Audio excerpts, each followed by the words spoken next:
first video in this series was a 4-step guide to grocery shop and hit your macros, breaking down how to look at your food, what you need to buy in order to hit whatever macro or calorie goals you have for the day. Part 2 of this video series was hitting your macros on a budget. So taking you through the step-by-step process to figure out how much money you need to spend or able to spend to buy certain amounts of protein, carbs, and fats on your grocery list to hit your macros. And was kind of showing you that you don't need that much money to, eat healthy in this way and to plan to hit whatever macro ratios you're looking for. Now it's time for part 3 of the video series, quick tips on meal prepping for your macros. So we're going to go over kind of breaking down how many meals to cook at a time, measuring things out, and planning your recipes.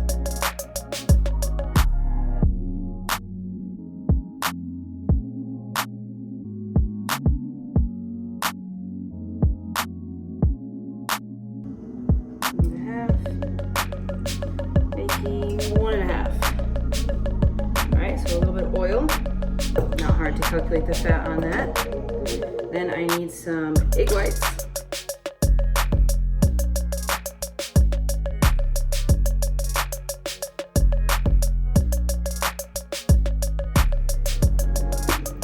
Alright, then we got our fun stuff to make it taste good. A little bit of garlic pepper. However you want to make the breading on the chicken. So as much flavor as you want. I like lots of flavors, probably because I'm not a cook. I don't know how to actually make it taste good, but it tastes good to me. So I'm doing some cilantro, some turmeric, some sea salt, some garlic powder, some pepper, a little bit, give it some flavor. I'm also going to add coconut flakes just because I like coconut and chicken and how that tastes together. I have a tablespoon measurement right next to me so I can see what the flakes look like. If I want to give it a feeling there, there's a half a tablespoon, so I got about a tablespoon and a half of coconut flakes. Now for the almond flour, it's going to be a cup and a half.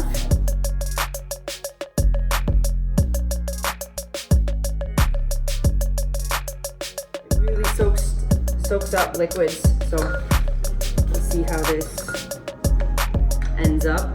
I didn't quite get a full cup, so I'm going to empty the bag in there. Now, I have some coconut flakes, so the thickness is already a little bit different, so I'm not worried about the exactness of the almond flour, but just for my, knowing my macro measurements, definitely a cup. And then I'm going to...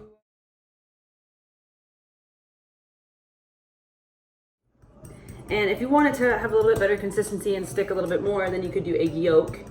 That would help that aspect, so it's going to stick and coat the chicken a little bit more.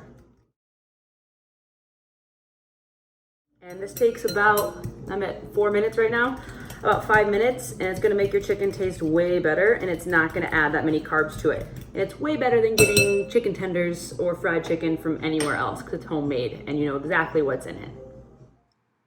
If you need to log this recipe, because obviously this is not just grilled chicken, you take all the ingredients I put into the chicken that's in the batter, and you add them as a recipe on myfitness. So I'd add all of the olive oil, the almond flour, the egg whites, and the chicken all together into one recipe. And then you split it into portions. So if you make 6 meals out of that, that entire recipe would be divided by 6. So this example has turkey chili, and it says 15 servings. So if you know that there's 15 cups of the turkey chili and you eat a cup at a time, then when you log the turkey chili, you would just log 1 serving. Likewise for the chicken, if the chicken has 6 servings of all this different stuff, you would log 1 serving at a time, which in my example, that's a 4-ounce serving. So anytime you're making a new recipe or anything that has multiple parts to it, don't be overwhelmed by, I'm not going to be able to track that. All you have to do is log everything into one giant recipe and then keep your serving sizes consistent and determine how many servings that recipe is going to have that you will eat. And then from there, whenever you eat that, you just use myfitness and you log it as 1 serving of that entire recipe.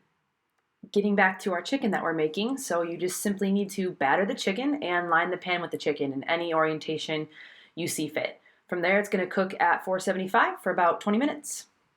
And while the chicken cooks, I will prep the potatoes. And I got a new knife as a present, so I'm gonna use this bad boy. I'm sure it's gonna cut my sweet potatoes like butter. In the air fryer, I can cook chicken, I can cook fish, I can cook a lot of vegetables. I'll make kale in the morning, so it's like almost like kale chips or kale fries. So I take my sweet potato and I measure it on my food scale, see how many grams it is, and then I know before it's actually cooked. I always chop the end off. I don't want the yucky ends. Feed that to the dog. I'm gonna cut it into small little chip-like sizes. Try to make sure they're the same size, because if you make them uneven, they'll cook differently, and some will be burnt to a crisp and some will be not cooked enough and kind of hard inside.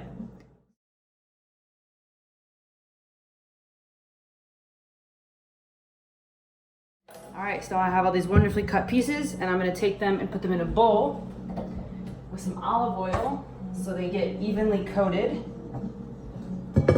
Half a tablespoon of olive oil. Throw these guys in there. Toss them around. Make sure they get nice and coated. I'm only using a half a tablespoon because I'm going to spray them as well, and I don't want to have too much fat. It's hard to measure the spray, so I know for sure I can measure this. And then I'm going to add some salt and maybe some onion salt, garlic salt. That was only one sweet potato.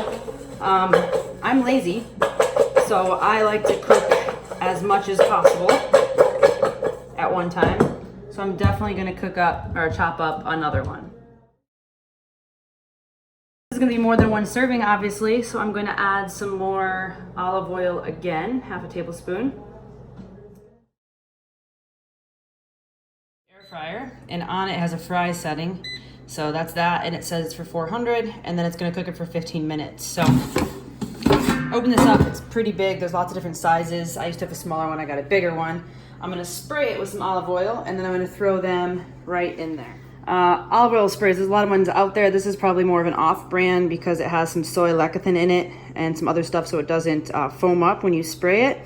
I would try to go with a more natural brand, or you can get the kind where it's kind of like this, but it has a contraption inside that aerosols the olive oil. That'd probably be a better option and something I'm gonna look into.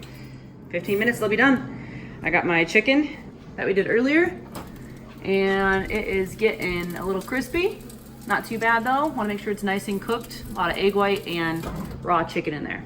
So that'll be my chicken and my other chicken, and then sweet potatoes. So now I need some veggies. And quite honestly, with most of this, I'm probably gonna go the route of having some spinach or kale with it. And I'll air fryer the kale as chips, or maybe some tomatoes. On the flip side, I always have a load of frozen veggies in my freezer. I'm a little low right now because I bought a bunch of fresh veggies, but I always have that, and it's really quick to just pop them in the microwave for 3 minutes or so, and then I have my veggies with my meal. Not to mention that frozen veggies are oftentimes better than fresh veggies because they're picked from the vine and then flash frozen. So they maintain all their nutrients. Every second that a vegetable or a fruit is off the vine, it's dying and it's losing its nutrients. So do not think that you're not doing as well or eating worse because you have frozen vegetables or frozen fruits. They're just as good. So I prepare my meats like this, and then my sweet potatoes like this, or any other vegetables really. If I'm gonna do kale or spinach, it takes like 2 minutes in the air fryer, and it's like kale chips, the actual ones, not gross processed ones. And then I have my frozen vegetables, and there are my main meals like lunch and dinner. All right, now for breakfast, I'm gonna make super fast, simple egg cups. I'm literally going to crack a full egg into each container, and then I'm going to add some egg whites to each to up my protein without having too much fat. I like to eat fat in other ways versus just egg yolk, so I wanna be careful with that and make sure I get enough protein for breakfast.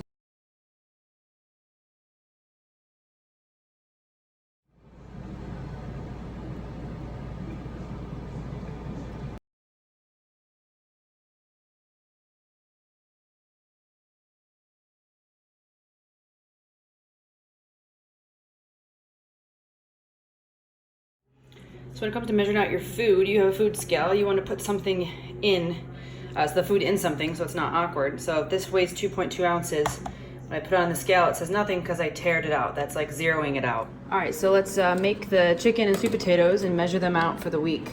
So first I need to cancel out the thing I'm gonna put them in.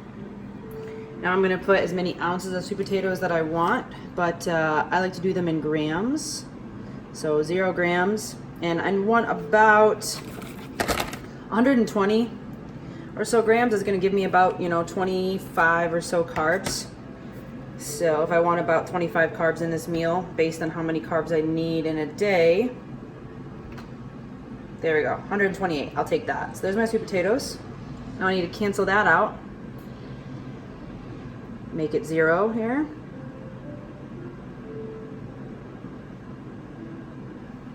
Okay, and I want my units to be in ounces, not fluid, but regular ounces, because I'm going to add my chicken now. So I'll grab my chicken, and again, it's ideal that you measure this beforehand because this chicken has breading on it, so it's more than just the chicken. There's about 2 ounces of chicken, and this one, there we go, almost 4 ounces of chicken. I'll be fine with that. So there's my meal ready. All I have to do is add the vegetables to it. So warm up the vegetables or add the kale or spinach or whatever it might be. So now at the end of all of this, in this picture there's 4, but there's about 6 meals of chicken, and then some have sweet potatoes. You just need to add other vegetables or fruits or other carbohydrates to the meals. And then you have 6 meals of breakfast, where I maybe would add some turkey bacon or some oatmeal or some toast. Think about meal prep as doing all the things that take longer on the back end. Having some carrots or some fruit, that's not hard. There's no prep involved in that. But when we're making eggs or chicken or sweet potatoes, that takes some time. So I try to do that on the back end. All the food that you saw in this video took around 40 minutes to make. So I'm set up for almost a week or 4 or 5 days of meals in 40 minutes or less.